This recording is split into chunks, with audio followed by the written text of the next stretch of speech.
សូមស្វាគមន៍មកកាន់ Channel ឆ្នោតលៀបសំណាងរបស់ Admin ថ្ងៃនេះ Admin មានលេខតម្រុយល្អៗរបស់ឆ្នោតយួនសម្រាប់ចែកជូនពុកម៉ែបងប្អូននៅថ្ងៃទី30 ខែ 10 ឆ្នាំ 2025 នេះដូចនេះ Admin មិនចង់ឲ្យចំណាយពេលវេលារបស់ពុកម៉ែបងប្អូនយូរតោះយើងមកតាមដានលេខតម្រុយរបស់យើងទាំងអស់គ្នា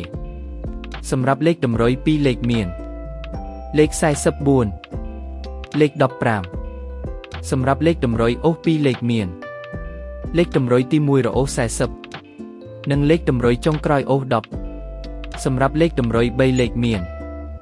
475គុណនិង125គុណសម្រាប់លេខតម្រុយថ្ងៃនេះ Admin សូមជូនពរឲ្យពុកម៉ែបងប្អូនជួបតែសំណាងល្អទាំងអស់គ្នាហេងមានលាភមានជ័យ